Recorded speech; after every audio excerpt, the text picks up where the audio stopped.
بسم الله الرحمن الرحيم. الحمد لله رب العالمين، والصلاة والسلام على نبينا محمد صلوات ربي وسلامه عليه. يا أيها النبي إنا أرسلناك شاهدا ومبشرا ونذيرا. أحبابي في الله، السلام عليكم ورحمة الله وبركاته. إخوة الكرام، waxaan iskugu nimid galabtay inaan isxasuusino oo iskugu bishaarayno in ay nagu soo fool leedahay bishii barakaysneed ee nabigeena Muhammad sallallahu rabbi wa salaamu alayhi dunidan aan degannahay ama aan ku noolnahay oo ku soo biiray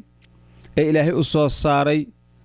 ee nabiga fadligiisa sallallahu rabbi wa salaamu alayhi mugdigii iyo dulmigii iyo dhibaatadii jirtay Ilaahay ku suuliyay sidaan ogsoonnahay oo taariikhda islaamku ay noo sheegayso intii ka horeysay xabiibkeena Muhammad sallallahu rabbi wa salaamu alayhi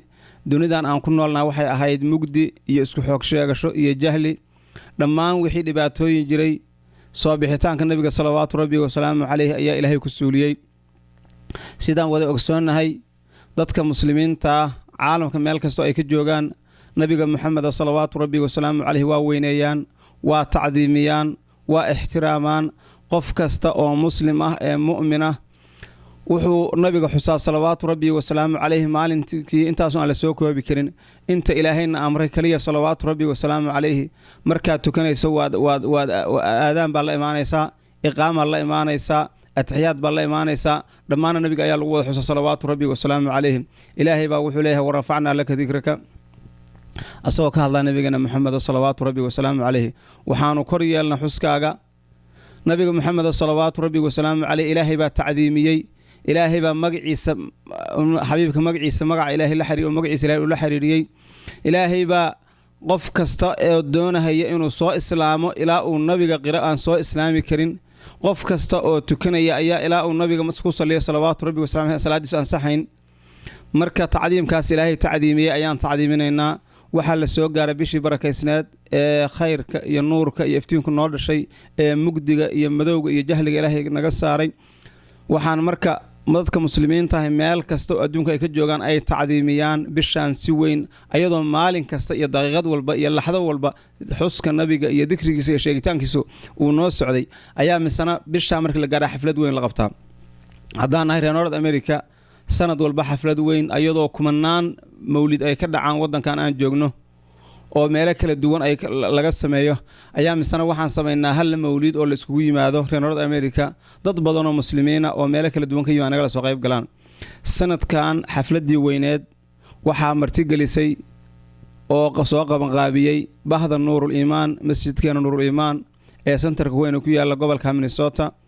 waxaana ku marti gelinaynaa dadka muslimiinta oo meel kasta ku nool caalamka uga nool xafladaas oo ay si wada jira dadka muslimiinta ah gobolka ku nool soo wada qalqaaliyeen misana waxaan ugu yeeraynaa anoo ku hadlahay magaca jamaacada Nuurul Iimaan dadka muslimiinta meel kasta adduunka ay ka joogaan waxaan leenahay nagala soo qayb gala Ilaahay ayaa aayad Qur'aan Kariim wuxuu ku leeyahay wa tacaawanu 'alal birri wat taqwa isku kaalmaysta wanaaga iyo samaha iyo taqwada Ilaahay waxaan isku kaalmaysanaynaa oo isku yeeranaynaa jacaylka nabigeena sallallahu rabbi wa salaamu alayhi xafladaas qiimaha badan waxay dhici doontaa maalin sabti ah ee bisha sanadka u dambayso December 10 ay tahay kuna beegan 12kii Rabiicul Awwal waxaan ku marti gelinaynaa qof kasta oo iimaan leh oo tawxiid ah oo leena nagala soo qayb gal qof kasta inuu noo yimaado waa noo muhiim in aan wujuh ahbaab waqtiyo badan kala maqneed wujuhdooda ay ku kulmaan oo iskugu yimaadaan maxabada nabiga sallallahu rabbi wa salaamu alayhi aad bay u qiimo badan tahay marka waxaan ku marti gelinaynaa culimo iyo caamo iyo rag iyo dumar iyo qof kasta oo muwaxid ah oo ahlu khayr oo ahlu iimaan ah insha Allah ta'ala kulankeena weyna markaas ayuu dhacayaa ogeysiiso badan iyo muxaadaraad badan waa arki doontiin sida aad flyerska iyo qoraalka arki doontiin rag badan oo culimo ah oo meelo kala duwan ka imaanaya Indonesia naga imaanaya oo ashraafa nooga imaanaya wadanka Ingiriiska nooga imaanaya Yurub qaybaheeda kale ee Sweden nooga imaanaya gobolada Mareykanka aan joognay meelo kala duwan anaga soo qayb gali doon بسم الله الرحمن الرحيم الحمد لله رب العالمين والصلاة والسلام على أشرف الأنبياء والمرسلين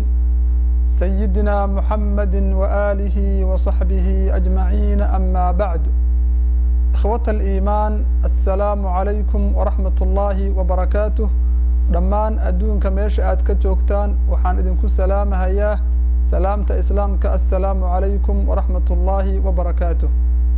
intaa kadib waxaan aad iyo aad ugu faraxsanahay inay noo soo dhowaatay bishii aan xusi jirnay nebigeena Muxamed calayhi salaatu wassalaam, annaga oo xusna maalin walba, annaga oo nebiga xusna bil walba, annaga oo nebiga xusna sitimaan walba. haddana sida guud ah ee muslimiinta ku nool North America waxaa bisha nebigu uu dhashay ee Rabiicul Awwal la qabtaa xus sanawi ah ee dhammaan aan ka soo wada qayb galno. waxaan aad iyo aad ugu faraxsanahay inaan idinku soo dhoweeyo oon idin xusuusiyo in la joogo xilligii la qaban lahaa xafladii weyneed ee nebiga calayhi salaatu wassalaam aan ku xusi jirnay, qalbiga noogu nuuri jiray, maxabadiisa aan isxusuusin jirnay, shuclada qalbigeenna ku jirta maxabada nebiga aanu daari jirnay. insha allahu tacaala aad iyo aad bay u mahadsan yihiin jamaacada reer nuurul iimaan ee soo abaabulay. aad baan ugu faraxsanahay inaan aniguna kala qayb qaato cazuumaadda iyo soo dhoweynta asxaabta dee nebiga jecel calayhi salaatu wassalaam. xilligii baa la joogaa, xafladiina waxaa la qaban doonaa 10 bisha December. waa inaan insha allahu tacaala dhammaan aan ka soo wada qayb galno, ka wada faa'iidaysano. mashaa'ikh waaweyn ee cidaam ah ayaa ka soo qayb gali doona. waxay ku kala bixi doontaa luqado kala duwan, carabi, soomaali, ingiriis, luqad walbay ku soo bixi doontaa. isu imaatinka mu'miniinta iyo mataqaanaa liqahooduna waa shay aad u khayr badan. mar walba culammadu waxay ka hadlaan oo nagu baraarujiyaan jacaylka rasuulka calayhi salaatu wassalaam, weynayntiisa, maxabadiisa iyo siiradiisa oo laga sheekeeyo. waxaana la yidhaahdaa man axabba shay-an akthara min dikrih, yacni qofku waxa uu jecel yahay mar walba unbuu xusxusaayo oo hadal hayaa. arrintaasina waxaa weeye arrin aan uga barannay jacayl iyo khayr inaan kala kulanno. ayadii baan isugu yeeraynaa insha allahu tacaala, aan ka soo wada qayb galno. maxabada nebigu waxaa weeye iyo isu imaatinkaasi waa buraashka qalbiga looga nadiifiyo qashinka iyo buqdiga iyo waxaa noocaasa. maxabada nebiga ayaan isugu imaanaynaa insha allahu tacaala. maxabatuhu sala allahu calayhi waaalihi wasaxbihi wasalama tajmacuna. wassalaamu calaykum waraxmat ullaahi wabarakaatu.